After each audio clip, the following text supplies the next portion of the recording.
Welcome back to the Hockey Show, and last night, the Maple Leafs curse continues with their loss to the Tampa Bay Lightning, the team to beat in the East at least, and at home in front of all the Torontonians, inside and outside.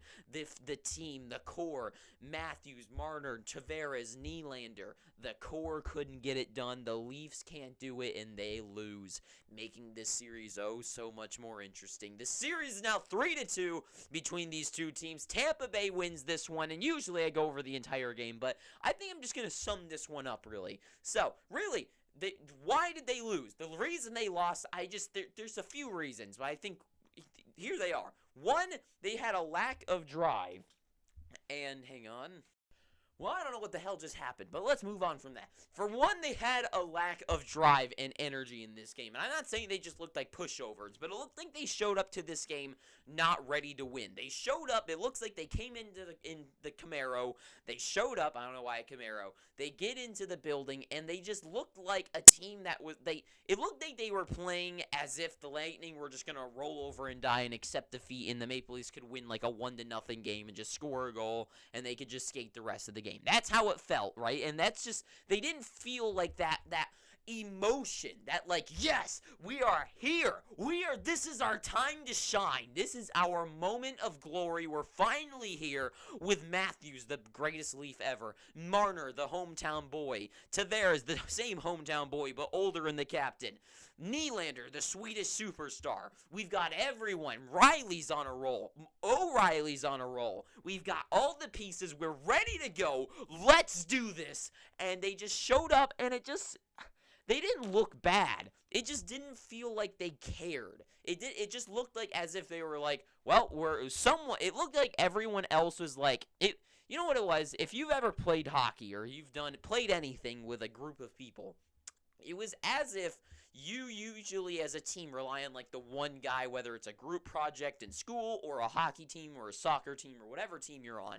And the one kid that's usually doing all the work is like usually the one kid does all the work, right? Like on a hockey team, you have the one guy, Logan, and he's the really good player on the team. He scores a hat trick every game. That's why you guys win games. It was as if everyone was like looking for someone else to take the load. It looked like everyone was like, okay, it's okay if I don't play super good. Matthews will go score a hat trick and we'll win this game or something. Or Marner will go get 5 assists and we'll win the game, right? Like, that's how it felt in my eyes. And I don't want to say they weren't moving, like they weren't abysmal like Vegas was in their game one, but it just looked like they were looking to everyone else to be the guy, to be the hero of the game. And that was kind of their biggest issue. Like, sure, they scored early with Riley's goal, but overall, like, Tampa Bay was in control, and they just didn't have that energy. And also, I just wanted to add in on the end part there, was that Samsonov, too. His goals that he let in, especially Isomon's goal, and he almost scored the same exact way, just top shelf instead of down below. Samsonov was all over the place. He was scrambled the entire time, and it just...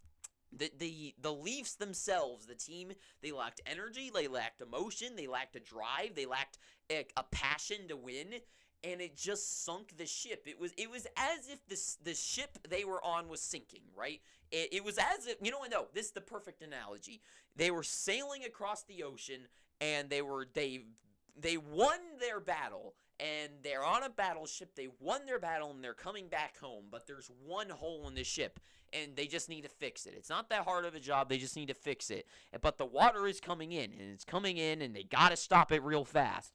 And it was as if, like, everyone, like, was like, well, I mean, I know we need to do this, but where's Jim? He's usually the hard worker here. Where is he? And that's kind of the emotion I felt in this game, is no one was, like, picking up the slack. Usually, like, Marner was okay, and Matthews is okay, but I feel like Marner in all the other games, I feel like he's making moves, he's making plays. This game, I never really, like, noticed him doing any fireball type stuff, and you could contribute that to maybe the Lightning having some pretty good defense today, maybe some pretty good intensity themselves, but still, this is the playoffs. There's no excuse for the Maple Leafs not throwing it back in their face. So, just sum it up there. Point number one, just the Leafs, the entire squad, including the goaltender, just not there to win.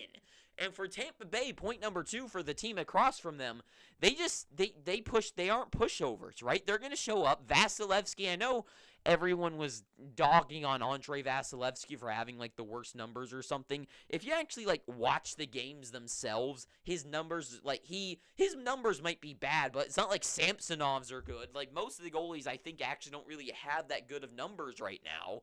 And so it's kind of like a stupid stat. Now, if you want to make the point like he's having a tough time with long-range shots, then yes, that's definitely the point to make. Riley's goals, those far-out ones, definitely are an issue that he was stopping today, or really I think Tampa didn't allow a lot of those to go through today.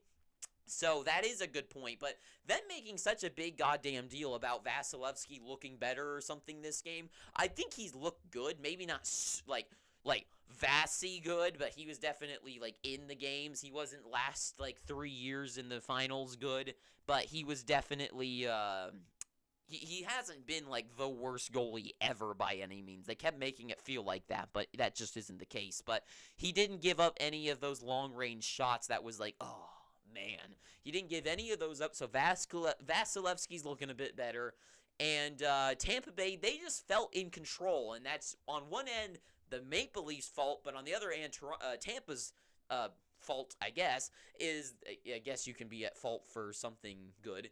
And they just felt in control. Like they had the puck, they had the momentum. When they had the puck on their stick going the other way, it definitely felt way more like, oh boy.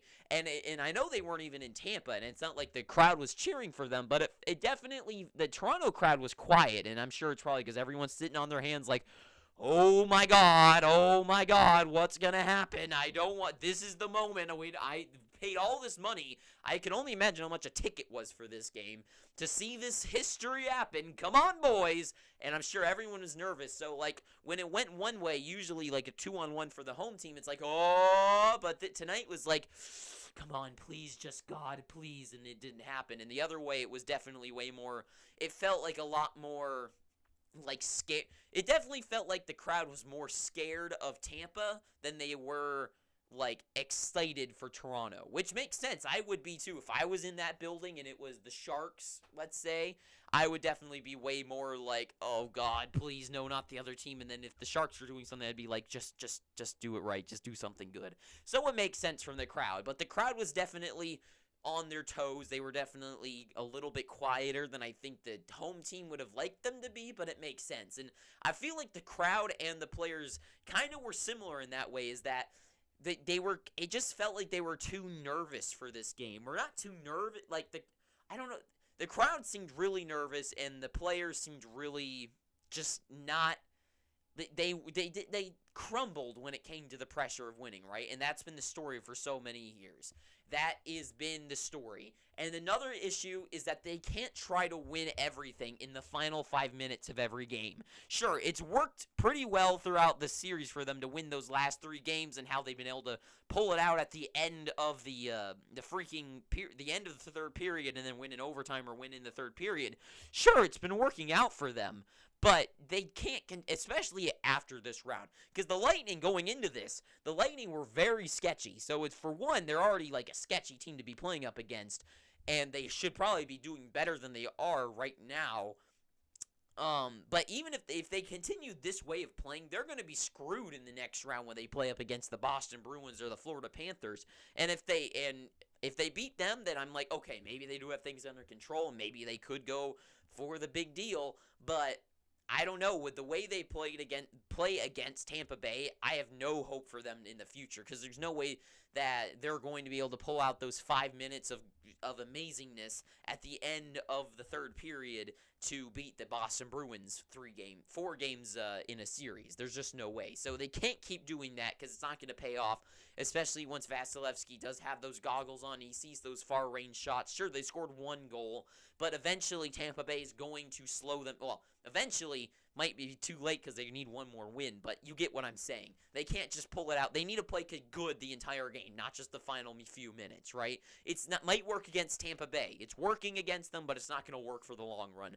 And just overall, to sum up this game, Samsonov and the Maple Leafs, they just didn't show up to win this game. The whole team as a whole didn't show up to win. And I know that's stupid to say, and it sounds very coachy to say, but that's just the truth. Their mentality wasn't there. It was mentally. It wasn't their play. Their play was okay. I mean, the game was 4-2. It was basically 3-2, except with an empty net. So they were right there to tying the game, and they were in it for the most part. They started good and scored that quick goal, but overall, it just felt like they were looking. It felt like the whole team was like, okay, Morgan Riley is going to score 2 long-range goals again, and Marner will score us a goal. We'll win 3-2 or something, right? That's how it felt, but that's not what happened. And the whole team, everyone was it felt like they were looking to someone else to be the superstar, and that's the biggest issue for them. And the other way, and can the Leafs figure this out with 2 games left? Because sure, it's a whole series, this thing's 3-2, but with 2 games remaining, 2 wins for Tampa Bay is not impossible. They've won 4 Stanley Cup, 4. They've won 2 Stanley Cups and gone to 3 finals. Winning 2 games against a team that has a history of not being able to win in the most important game of the series is going to be a pretty good home run for the Tampa Bay Lightning. So, overall, can they figure this out? I don't know. They've shown us that with like 11 years now of that they can't. So I have no hope, or however long it's been, that they can figure this out, and I don't think they're going to. So that's all I got to say. That is game 5